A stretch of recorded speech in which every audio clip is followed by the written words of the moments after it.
how's it going, folks? We'll learn how to make a linden elixir, a linden bloom elixir. It's super easy, I promise. So the first thing you're gonna need is some linden blooms. Now a lot of people get confused and think that this is a leaf, but it's actually a part of her bloom. And I just harvested these blooms from this big, beautiful lady behind me. So these are her leaves. These are her blooms. Now, an elixir is basically just a tincture that's had honey added.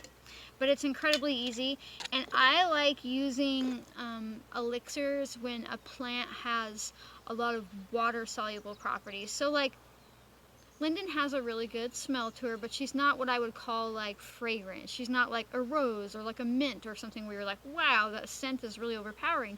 And when plants have a strong smell like that, it means that they have a lot of volatile organic compounds, just volatile oils, and some people, the market has deemed those essential oils, but that's not really what they're called. And those plants extract just fine with alcohol.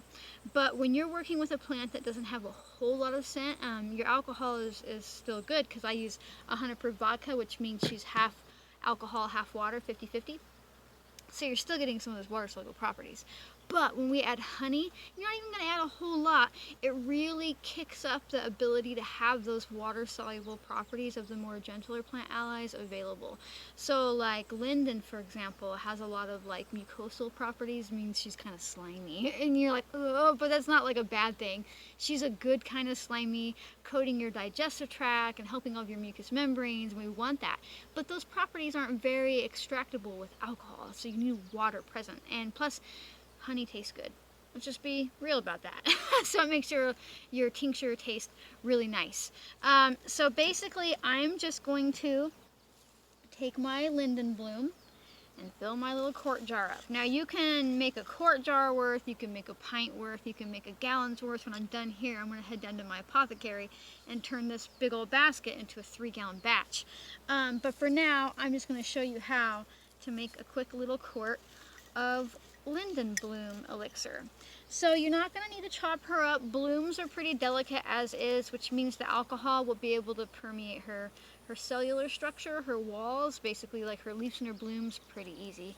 So there's no real need to chop her up. I'm also not going to really pack that jar tight. You don't need to do that. You want there to be room for your alcohol and your honey to be there. I've seen people, they'll pack a jar really tight, as much as they can, you know, a quart jar, and they're like, I only got a half a cup of tincture. I'm like, yeah, because you didn't leave any room for the alcohol. So next, I'm just going to take my oven warmed honey. Now some people are concerned about this because, you know, raw honey, if you pasteurize your honey, it's basically pure sugar. There's no more healing properties, there's no beneficial bacteria, there's none of that stuff, although the alcohol is going to kill off that bacteria, if we're being honest here anyhow. However, if you pop this in your oven for like 10 minutes, 10-15 minutes at your lowest setting, which is usually like 170 Fahrenheit, that is not, it won't get hot enough or be in there long enough to pasteurize. It just makes it a little bit easier to pour. There's probably about a cup here. I'm maybe going to add about a half a cup's worth. And just drills it over the top. And then when you do that, when it's warm, it makes it so much easier. You can see how that's going down through it with no resistance. If that was cold honey, first of all, I'd still be pouring. Second of all, I'd really be fighting to get the alcohol that comes next. So now, I'm just going to pour some 100 proof vodka over her. Now 100 proof vodka, whoops, should have had that topped off, is amazing because it's already to the ratio that you need. So funny, when people work with grain alcohol, which just means it's 190 proof, it's basically 100% alcohol, they have to do all sorts of complicated math because they're working with dried plant matter and really dangerous levels of alcohol. And you don't want to know what the complicated math gets them back to? 50% water, 50% alcohol, and pretending like they're working with fresh plant matter. So when you choose to use 100 proof vodka and fresh plants from the beginning, you're done. I'm done. We just made a linden bloom elixir, and that wasn't all that complicated. So basically, I filled it, just to show you, I filled it pretty much to the top. And that's important because when you leave too much airspace in there, something called oxidation happens. It's kind of like when you take a bite of a banana, or you peel a banana, or you take a bite of an apple and you leave it out and it turns brown. what's happening is that the air is touching that sensitive plant material, you know, it's touching its cellular structure, and it's causing oxidation. It's basically damaging it. Now, it won't ruin your tincture if it oxidizes. It'll just go dark. It'll be a little less potent.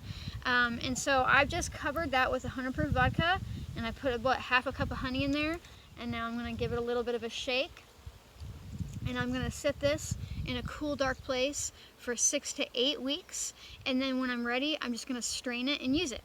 And a lot of people ask me about dosage. I don't really like to tell people dosage amounts because, for one, I'm not trying to give medical advice, and for two, every person's body is different. I have a really in-depth video about like common tincture questions that you might find helpful, but usually I'm starting with like, you know, 1 to 5 drops and working my way up, and it depends on the plant too. And then I'm going to put a label on it so I know who she is. Because you might get really into making tinctures, infused oils, all kinds of things, and then be like, well, it's been a year, and I don't remember who you are. Now, eventually, you start working with herbs long enough, you can be like, oh, that's a this tincture, oh, that's a that. But for now, and even then, just label them. That way you know who they are. Now, she's not going to go bad if you forget about her, because the alcohol is not going to go bad. So what is Linden good for? Linden is amazing as a tincture for helping with our nervous system, helping with anxiety. Camera died for a split second. Don't worry, I got it plugged in now. So what is Linden elixir or tincture good for? And just to get this out of my head, if you want to make a tincture, just don't put the honey in it and just follow the same instructions. Made a tincture. So Linden as a tincture is really fantastic for calming down like a really amped up nervous system. Like if you're really stressed out, if you're prone to anxiety, if you can't sleep, if you're just like go, go, go, go, go, you know. She's really good for just getting you to calm down. She's also a pretty good antiviral in tincture form, well, in every form really, but she's also good at pulling down inflammation, so she's great for allergies, and she's great for, you know, sore bodies and muscles. She's even pretty good for menstrual cramps. And I love Linden for really low-grade fevers, for calming us down. She's very cooling, and she's safe for kids. Now, of course, you know, you have to decide if you feel comfortable giving your kid a tincture and that they're old enough to have honey if you're making an elixir. But you can also just get some of these linden leaves, or blooms, I should say, and make a tea, you know, or make a popsicle. I love linden lemonade. I'll make a nourishing herbal infusion of linden, and you can dig through my channel here to find out how to do that. Super simple. And then I, you know, put some lemon in her, and I'm using honey to sweeten her up, and then I pour her over ice, and I basically, you know, you can put lemon in there and make it a lemonade. And then, you know, kids like that, and they don't know that they're like calming down because everything's really stressful right now. Your kids are stressed out too. But anyhow, the most important thing is, how simple was that? You are definitely smart enough to do that. Even if it was more complex, you're still smart enough to do that. And you don't need to pay somebody thousands of dollars to learn how to do this, okay? You are capable, and the knowledge you hold is valid. I want to say that again. The knowledge you hold is valid. What you've learned here is valid. Alright? So if you like these random impromptu videos, if you like when my camera dies, if you like me just generally being a human and what I'm all about, make sure to like, comment, subscribe, turn on notification, and share. Come find me on Instagram if you're watching me on YouTube. If you're on YouTube, come find me on Instagram. I'm all over the place. I'm doing my best to get all the safe, simple information out there and help you remember what you already know. It's just in your DNA, it's in your blood. You just have to remember it, and that you're smart enough to do this. You really are smart enough to do this, okay? Thanks for watching, folks, and I'll see you next time. Bye.